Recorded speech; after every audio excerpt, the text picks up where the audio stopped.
স্বপ্নে সহবাস করতে দেখলে গুনাহ হবে কিনা? না। ওযুর সময় ঘন দাড়ির ভেতর পানি কিভাবে পৌঁছাতে হবে? রুকু করার সময় কাপড় টাকনুর উপরে উঠে গেলে নামাজ হবে কি? নামাজে সানা পড়তে ভুলে গেলে নামাজ হবে কিনা? মৃত ব্যক্তির সামনে আগরবাতি জ্বালানো যাবে কিনা? মোবাইলে ইমার্জেন্সি টাকা খরচ করে টাকা না দিয়ে মারা গেলে ক্ষমা হবে কি?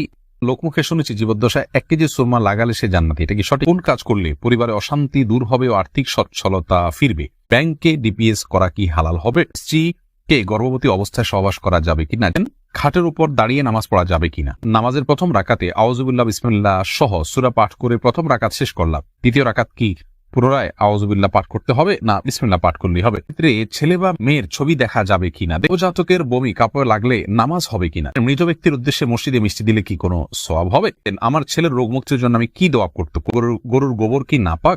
মাগরিবের সময় ঘুমিয়ে বা শুয়ে থাকা বা খাওয়ার বিধান সম্পর্কে জানতে চাই। আর বিলম্ব না করে চলুন আপনাদের যে প্রশ্নগুলো ইতিমধ্যে আমাদের কাছে চলে এসছে সেগুলোর উত্তর দিয়ে আমরা শুরু করি। এরপরে রোজি আহমেদ জানতেছেন, রুকু করার সময় কাপড় টাকনুর উপরে উঠে গেলে নামাজ হবে কি? দেখুন, রুকু করার সময় যদি টাকনুর উপরে কাপড় উঠে যায় তাহলে সেক্ষেত্রে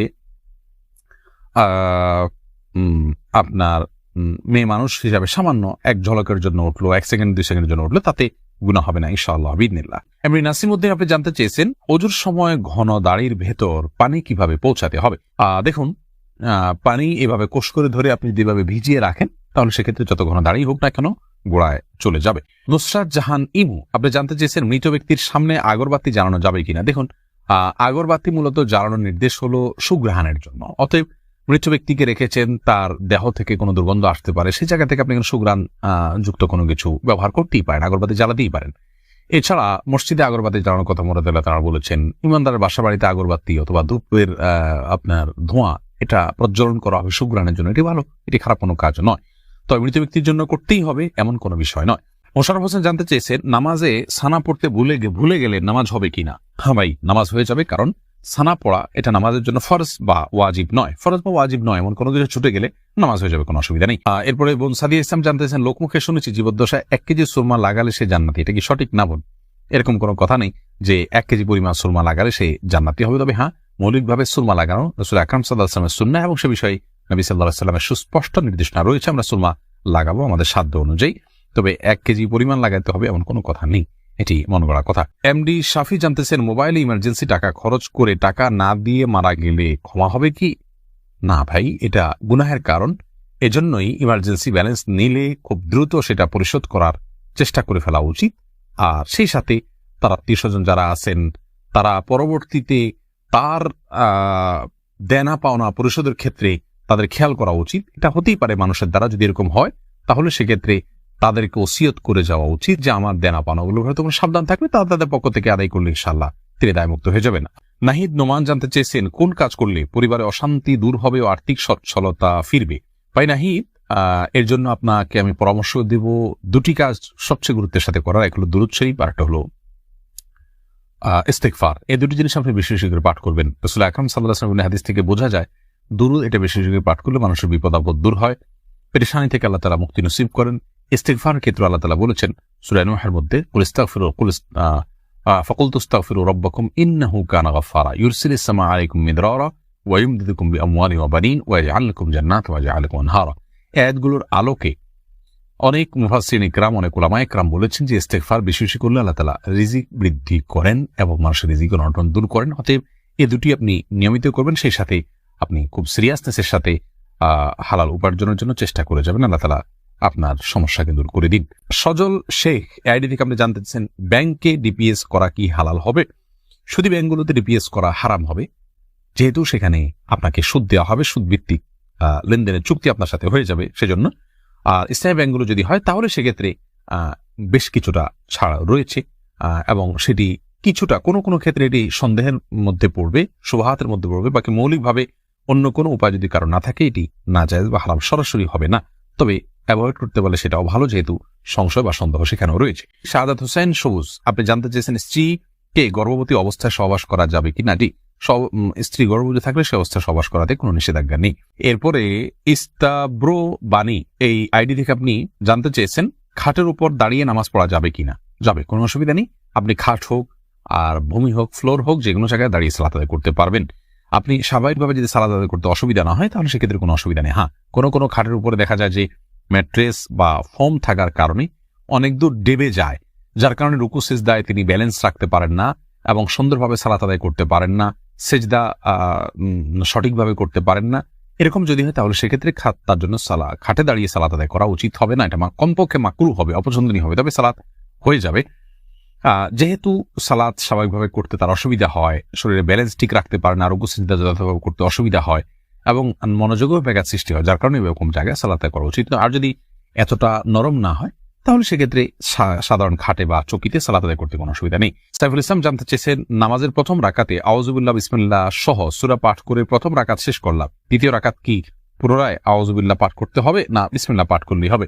দেখুন, সূরা ফাতিহা যেহেতু আপনি নতুন করে শুরু করছেন, এজন্য আপনি আউযুবিল্লাহ পাঠ করবেন এবং এরপরে বিসমিল্লাহ পাঠ করবেন। কারণ ফাইযা ক্রাআতাল কুরআন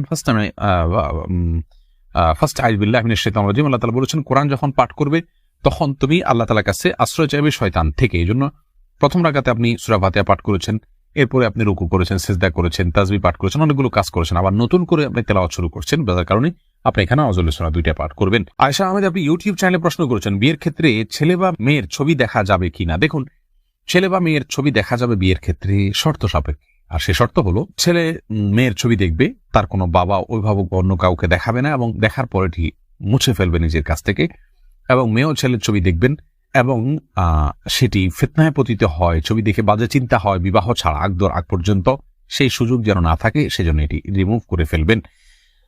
এই শর্ত সাপেক্ষে এটি দেখা জায়েজ রয়েছে সম্পূর্ণ বিয়ের নিয়ত যখন পাকাপাকি হয়ে যাবে তখন। আর আজকাল যেমন হয়, আল্লাহ মাফ করুক, তথাকথিত অবৈধ প্রেমের ক্ষেত্রে অনেকে বলে যে আমার বিয়ের নিয়ত আছে সেজন্য আমি দেখছি, আপনি দেখেই যাবেন, এই অধিকার আপনাকে দেওয়া হয়নি। আপনি এক নজর দেখতে পারেন শুধুমাত্র জানার জন্য, বাস এটুকু, এরপরে আপনি সেটার কন্টিনিউ করতে পারবেন না। মহিমা মাহি আপনি জানতে চেয়েছেন, নবজাতকের বমি কাপড়ে লাগলে নামাজ হবে কিনা? দেখুন, বমি নাপাক, সেটা নবজাতক হোক অথবা প্রাপ্তবয়স্ক কেউ হোক, সবার বমি নাপাক, যার কারণে এটি লাগলে নাপাক হয়ে যাবে। এমনি মামুন হোসেন জানতে চেয়েছেন, মৃত ব্যক্তির উদ্দেশ্যে মসজিদে মিষ্টি দিলে কি কোনো সওয়াব হবে? দেখুন, মৃত ব্যক্তির পক্ষ থেকে আপনি গরিব দুঃখীকে খাবার দিতে পারেন, কোনো অসুবিধা নেই। দিনক্ষণ ঠিক না করে এমনিতে গরিব দুঃখীকে খাবার দিলেন। মসজিদে বিশেষভাবে খাবার দিতে এমন কোনো কথা নেই। গরিব দুঃখীকে খাবারটা আপনি বাইরেও দিতে পারেন, তাদের বাসা পৌঁছে দিতে পারেন। মসজিদ থেকে, মসজিদের সাধারণ মুসল্লিরা আছে তাদেরকে আপনি দান করতে পারেন মৃত ব্যক্তিকে সওয়াবের উদ্দেশ্যে, সেটি হতে পারে। কিন্তু এটিকে আমাদের দেশে যেরকম সিস্টেম বানিয়ে নিয়েছে এমন মানুষ, যে কেউ মারা গেলে মসজিদে মিষ্টি পাঠানো, জিলাপি পাঠানো, মুসল্লিদেরকে খাওয়ানোর জন্য, এরকম কোনো নির্দেশ, আলাদা পার্টিকুলার নির্দেশ ইসলামে দেওয়া হয়নি। তবে হ্যাঁ, গরিবের পক্ষ, এই মৃত ব্যক্তির পক্ষ থেকে আমরা সাদাকা করতে পারি, তারই অংশ হিসাবে খাদ্যদান হতে পারে, সেটি গরিব অসহায় মানুষকে প্রাধান্য দিয়ে দেওয়া উচিত। মসজিদে না দিয়ে আপনি সেটি যদি বস্তিতে দেন, গরিব মানুষের বাসা বাড়িতে দেন, সেটি আরো বেশি সওয়াবের কারণ হবে ইনশাআল্লাহ। ফাতেমা বেগম জানাচ্ছেন, গরুর গোবর কি নাপাক? বোন, গরুর গোবরের পাক নাপাক অনেক দুটি মত রয়েছে সৌদি আরব স্কলারদের। অনেকে মনে করেন যে সমস্ত পশুর খাদ্য গোশত খাওয়া হালাল, সেগুলোর পেশাব পায়খানা নাপাক নয়। তবে এর চাইতে অধিক শক্তিশালী হলো এক্ষেত্রে ইমাম আবু হানিফা রাহমাতুল্লাহর মত যে এগুলো নাপাক। অতএব সেই হিসাবে গরুর গোবরকে আমরা নাপাক বলবো।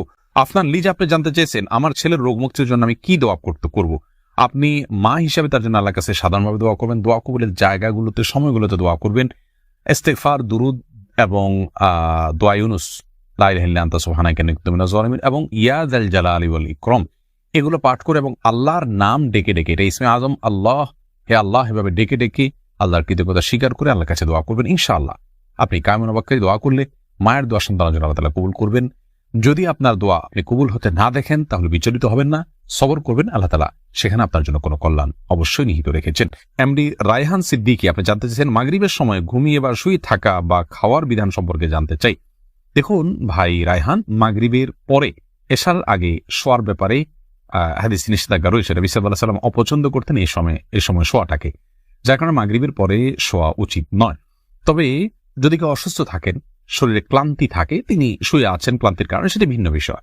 কিন্তু সাধারণ অবস্থাতে এই সময় ঘুমানো নিষেধ, কারণ এই সময় ঘুমাইলে আপনার এশার সালাত তরক হয়ে যেতে পারে। তাছাড়া সকাল এবং সন্ধ্যার সময়গুলো আল্লাহকে স্মরণ করার সময়, জিকিরের সময় জন্য এই সময় ঘুমিয়ে কাটাবেন না। শুধু সামান্য একটু শুয়ে থাকা, এটা ভিন্ন বিষয়, এটা ইনশাআল্লাহ নিষেধাজ্ঞার আওতায় পড়বে না। সুজন মুখতার আপনি জানতে চেয়েছেন ইউটিউব চ্যানেলে, স্বপ্নে সহবাস করতে দেখলে গুনাহ হবে কিনা? না, এর কারণে কোনো গুনাহ হবে না, কারণ এটি বান্দার ইচ্ছার দিন কোনো বিষয় নয়, বান্দার ইচ্ছাধীন বিষয় নয়, এমন বিষয়ের জন্য আল্লাহ তাআলা বান্দাকে পাকড়াও করবেন না। এমডি সোহাগ খান জানতেছেন, একা নামাজে একামত দেওয়া জরুরি কিনা? জি ভাই, একা নামাজ পড়লেও আপনি যখন একাকী ফরজ নামাজ আদায় করবেন, একামত দিয়ে নামাজ পড়বেন, এই উদ্দেশ্যে কেউ চাইলে আপনার সঙ্গে এসে যোগ দিতে পারে জামাতে। আমরা কিন্তু এটা অনেকেই জানি না। কেউ যদি নামাজ শুরু করে দেন একা একা, তিনি যদি জোরে জোরে তাকবীর বলেন ইমামতের নিয়তে, পরবর্তীতে কেউ এসে তাকে টাচ করে তার পাশে দাঁড়িয়ে জামাতে শামিল হয়ে যেতে পারে, যে কোনো পর্যায়ে, যে কোনো মাঝামাঝি পর্যায়ে এসেও শামিল হয়ে যেতে পারে। তাহলে সেক্ষেত্রে তারা উভয় জামাতে সালাত আদায় করার সওয়াব পেয়ে গেলেন।